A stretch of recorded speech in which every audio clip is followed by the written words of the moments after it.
Welcome to the first episode of Acquire the Fire, a burnout prevention podcast brought to you by My House. I'm super excited to host this podcast. It's such a privilege, and the heart of Acquire the Fire is to help people that work in social work in the SUD recovery field, and also people that are interested in joining the field. We are growing out here in the Matsu Valley, and I'm super excited to introduce our first host of season 1 of Acquire the Fire. Hi, Michelle Overstreet, founder and CEO at My House. Awesome. It's such a privilege to have you on this show. I'm so excited. I think it Thank sets the you. tone for the podcast. And so we're just going to get right into it. And I want to understand if there was a moment that you could identify the gap in the community that needed to be filled. I think for the founding of My House, there definitely was a moment at Burchell High School where, when I was working there, half the student population was homeless. And Diane Demoski, who was the school nurse at the time, and I were there at 7 o'clock at night, after 7 o'clock at night, trying to find this young man a place to go. And what we ended up doing, he had a car, but he didn't have anywhere to go. And the wind was blowing like 40 miles an hour, and it was like 20 below zero. It was miserable. And we ended up giving him a gas card and a sleeping bag to stay in his car. And I was horrified by that. First off, his car was not the kind of car that you would think about spending the night in. It was kind of a beater with the heater. And second, I had this thought, like I grew up in this community, right? And I had this thought, what if I called all my girlfriends and said, this is my big idea, gas cards and sleeping bags. And I was just like, oh, come on. And so what came into my mind was, we have to be better than this. Really, that was the foundation of it. We have to be better than this. We have to show up better than this for the youth that we serve. I have to be better as a person. I can't just walk away from this situation and say, it's fine, because it's not fine. We have to be better as a community, and we have to be better as a country at addressing these kinds of issues and helping kids feel safe. So as it happened, I went home that night and I was on the computer. I couldn't sleep, and I got up in the middle of the night. It was like 2:30 in the morning, and I was on the computer trying to find, looking at like what are people doing across the country for homelessness. John Bon Jovi's Soul Kitchen, and there was a Ben and Jerry's ice cream shop in Portland that had like 8 beds upstairs for homeless youth. And so there was a variety of different things that I was looking at, but my husband got up and sat down next to me on the couch, and he said, "What's going on?" And I told him exactly what I just told you, that I just, we sent this kid out with a sleeping bag and a gas card, and I just feel awful. And he's somewhere sleeping tonight in his car. And my husband also grew up here, and I said, I just feel like we have to be better than this. And he said, well, what do you think we should do? I said, I think we have to start a nonprofit. And he laughed, because I had worked for a nonprofit before and said I would never do that again. And he looked at me and smiled and said, well, I think we should do whatever we have to do, because nobody's getting any sleep around here. Yeah.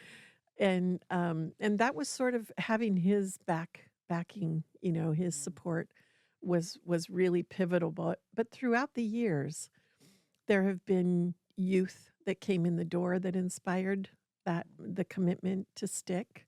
There have been stories that were inspirational, that kept me going.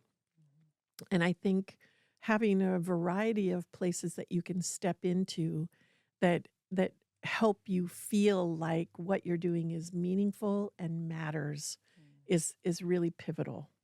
I really like what you said about like you really captured the moment, like the heart. Like that's the name of the first episode, is the heart of, and the call too. Mhm. So going into a following question, how did you get past those feelings of like, how am I qualified to do this, or how am I singly going to make a change? Like, how did you overcome those barricades that self-doubt kind of creeps in? How did you push through that? Well, I think I did 3 things that were really impactful. One, I started looking at models everywhere across the country. Like, clearly we don't know here in this community what we should do, or someone would have done it. The second thing I did was I started calling and talking to people that were doing this work and Mm, really asking them how they do it, why they do it, what the important elements are. I've spent time with directors of youth programs across the state and the nation. I visited some of those places and really tried to gather as much information as I could. But where the rubber really met the road, the third thing I did was I talked to the youth that needed services and mm, started getting their input. And that's mm, where it really changed. That's where I felt like my whole career had been made up of working in a youth serving paradigm, no matter what I was doing. I finished my master's, coursework and practicum in 1990 and had all of this knowledge and information, and I just started talking to kids, and that has really kept me going for 15 years. And it's part of what's made us successful. When we listen to the youth that we serve and we do what they tell us they need, we provide what they tell us they need, we are successful. We just experienced that with the 3.1 Jeff's Path program, right? yes. They came back and said, hey, we're going to treatment programs with all these adults that are like 45, 30, 35, 45, 55 years old. I mean, we had a 22-year-old whose roommate was 42. And he came back and said, sometimes it makes it seem like I don't really need to go to treatment. What do you guys think about starting your own treatment program? And I had never thought about that. And so, of course, I went and talked to Carl Soderstrom at True North Recovery because we had helped him get True North started years before. And I said, our clients are asking for this recovery program. What do you think? And he goes, well, you should do it. And so, again, asking people who were doing what I wanted to do, how we should do it, Mm, taking their advice and listening to the youth for direction. yes, that's really good. Just being able to get that input in from the community and build on top of it and build and keep building. And there's this, we've you've created this environment of people that want to grow together.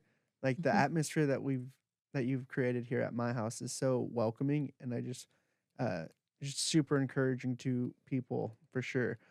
You Um, can say we, Ramon. You're part of we- that. thank you so much. Um, our next question would be we go through um, a lot of trials and tribulations, you can say, in this field. Like we attend things that we don't really want to see. We hear stories from youth that we really just breaks our heart. And how do you pour into someone else's cup and keep your cup maintained without overpouring or without overstepping or carrying your work home with you? That is a really good question. And I think having really good boundaries is the first answer because it's sort of layered, right? The first thing is just keeping it clear. This is what I can impact in the community and in the world, and this is what I can't. I can't own other people's stuff. And I'm real clear with my staff about, we don't take credit for our clients' accomplishments. To do that would rob them of the joy of really experiencing that, like, oh my God, I did this thing, Yes. right? And so we don't take credit for their accomplishments. Um, but we also, and the other flip side of that is if we do take credit, then we can also be blamed and it gives Mhm, them an out for not mhm, if they're not successful, it makes it easier for them to come back and say, well, you did such and such. So keeping those boundaries clear is really, really essential to healthy relationships, but also to helping them experience the full impact of choices, mhm. accomplishments, setbacks. And that's how we grow, right? I That's mean, there's a great quote. I do these quotes on Mondays, and so I'm always reading quotes and collecting them and looking at them. And there's a really great quote by Nelson Mandela that says, there is no failure, there's only learning. And mm, so, each mhm, time you have a setback, and I've used that, each time we have a setback, just saying, okay, how did this not work? What do we need to do differently the next time? What do we need to do differently right now to be able to move forward and have a success or an opportunity. More personally, I would say that my ballast or my ground wire was always my husband. And I lost him in January of last year. And so my coping had to really shift. Um, he was always the person that I talked to if something got stuck in there, right? Mm-hmm. And so I have a really great psychologist that I talk to weekly who helps me sort of unravel those things and make sure that I'm not carrying around peripheral trauma, and also helps me continue to build those coping tools. Um, I have activities that I do. I paint. I do yoga. I have activities that are healing and um, that I do on a routine. I don't wait until I'm like, oh no, I need to do something for myself. I really have it on I do that weekly. That's good. So it gives me an outlet.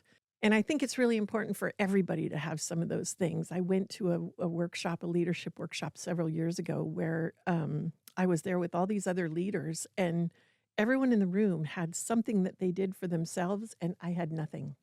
And the instructor of the class was like on me, like stink on a monkey. It felt like he was picking me out in the class. And I didn't feel picked on, but I kind of did. Mm-hmm. And so at the end of that, he said, you have until, this was in November, and he said, you have until the first of the year to find something that you do just for you.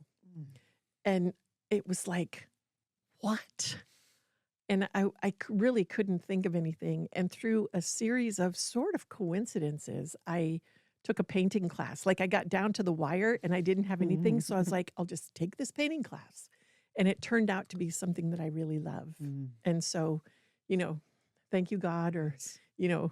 uh, meant to be kind of thing. And Nancy Angelini Crawford, who's my great friend and painting instructor. But having some of those little things that bring you back to just you, with you, doing something just for you, and having a focus that sort of takes you outside yourself. If I'm painting, I kind of lose track of time, and it in my mind just wanders around, and it lets me sort of escape from it's a way of escaping from difficult thoughts or feelings, and I come out of that feeling like I've meditated, maybe, for someone who's good at that.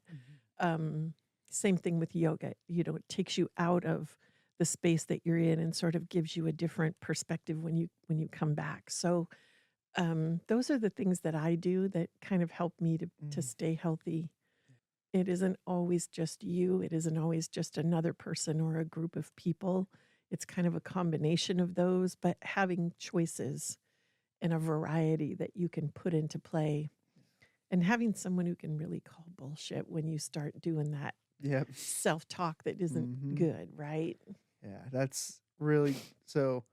We're gonna rewind just a little bit. I really like what you had to say about when we take kind of take a step back, or we've kind of missed that mark that we've set for ourselves. We Mhm. can look at it as an opportunity of growth, and that's such a huge thing. As someone who is in active recovery, I have to do that many times coming into this field. I have to take that step back and identify, like, okay, this isn't a you messed up. This is what you always do, and get into that negative headspace. But like, oh, this is actually an opportunity for me to grow and Yeah. keep moving towards my passion, which is helping people. Um, and going into another segment here, I would really like to understand, like, I would really like to talk to you about what if there is someone who is in recovery, or someone who is in treatment, who gets that tug on their heart that we talked about earlier of like, oh man, I have a desire to want to help people, but I just don't know where to start, if I'm qualified, how to get qualified. What would you say to someone that is wanting to join the cause, like join the movement of bringing the valley into a valley of hope and restoration? What would you say? How can they do their first parts? Oh gosh, I've had this conversation with Carl Soderstrom lots of times in terms of, steps, the different pathways and steps Mhm. that people can take. And I love the idea that we've got the peer support certifications and CDC certifications that people can um, put themselves on a pathway for that. But I would say if you feel like you have value to others, or you have something that you want to give back, then of course you do, and follow that. I mean, there's a difference between getting up to go to work that you go to and do every day, and getting up to go to work for work that you love doing and you see value in, and that you feel like you're making a difference. And join, if you have that feeling, jump in somewhere. Mhm. I mean, I know people in recovery who write grants, who help with Medicaid billing, who run groups, who get training, and then their specialty is groups, peer support workers. We need all of you. We need everyone. And if you have a passion, jump on board, figure out where you can plug in and be part of that movement, Mhm. and know that you're welcome, know that you're valued, challenge yourself to believe that you have worth in that area. If you've done concrete work all your life and all of a sudden you start thinking about, I've got X number of years of sobriety, maybe I have something to offer here. Of course you do, and just jump in and find your niche. Um, I think there's a tendency to feel like everyone knows what I know, right? I Mhm. mean, I'm guilty of this all the time, that I go into a room and I think if I know everyone there, then the person who's with me knows everyone there, right? And I think we have a tendency to think, well, everyone knows that. But you know what? When you're in recovery, your journey is different than anyone else's journey. Mhm. And you probably know things that could help other people that maybe no one else knows. And what I've seen here is that you gravitate toward the people that need what you have, and Mhm. they gravitate to you. And Mhm. it becomes this sort of symbiotic relationship where the helping comes from both sides. The person who's the peer support worker has validation and worth by engaging, and the person who's in need learns and grows and understands some of the dynamics around relapse prevention, around forgiveness, around I think forgiveness and letting go of shame are two of the most difficult things that we do in life as a whole. Mhm. And having somebody to walk alongside you and just listen about that it's incredibly Mhm. helpful. Um, and that's a really long answer Hmm. to your question, but No, that is um, perfect. I'm just in so much awe of your heart and your passion towards this community. Like, you could feel that you have that desire to bring change. Like, we have that same vision to bring hope and restoration into this town. Like, we want this to be a valley that is known for. We're not Alaska. We're not known. We don't want to be known for our suicide rates or our opioid crisis. We want to be known as a valley that brings hope. And I think that love we that. have done such a great job captivating that heart and just moving with it. And we are like just running with it. And it We're is on just, I'm fire. glad to have that torch, like bringing that acquire the fire, holding it, and just running with it. I And love so, that. Charlie Chaplin said, the way to change the world is not by acquiring power, it's by giving love. And love is mm, the only real way that we change the world. People perceive that it's power, but it's love. And I mm, really think that there are two things that we can do to just leapfrog this whole movement forward. One is to infuse love into everything that we do and to every mm-hmm, person we meet. There's no cost to that. It doesn't cost us anything to love on people. We don't need to worry about power. We don't need to control. We just need to love the people around us and love our community. I love this community. I love the people in this community. I believe that what you're describing we can do. mm-hmm. And I think that there's an opportunity for everyone to be involved in some way. The supper club is going on out there right now. Yes. Food is love, right? Mm-hmm, They're bringing food, and it conveys love to the youth that come here that are just hungry. mm-hmm, It's a simple equation. mm-hmm. When you get into some of the peer support topics, it's a little more Yes. complicated equation. but it's still about It's love. love, Mhm. right? And Absolutely. so love one another, Yes. right? It's so powerful. Just like there's small acts of kindness, the big acts of kindness just really are life changing. And they bring people to that pivotal point to like, oh, wow, I've been loved on enough. I can finally love myself. I'm Yes. starting to see that worth. And we pull that the best out of people. And that's why I love this is when you actually see it in the youth's eyes and be like, wow, this is why I got into this business. Like that sparkle in their eye just brings so much joy, Yes. and you can go to sleep knowing I made a difference today. Yeah. I just want to thank you so much for being on the podcast with us today. I love And that. yeah, I think we are about ready to close out, and I want to do an outro. So, thank you so much again to Michelle Overstreet for joining us at Acquire the Fire, a burnout prevention podcast brought to you from my house. Before we sign out, I would like to talk about Inquire the Fire, which is our email that you can send questions to if you are someone who is in the field that wants to have a question brought onto the podcast for our next guest, or you just have a question of where to start. We would love to answer your questions. The description of that, the email will be in the description of the podcast. And I thank you so much, and we'll see you guys next week.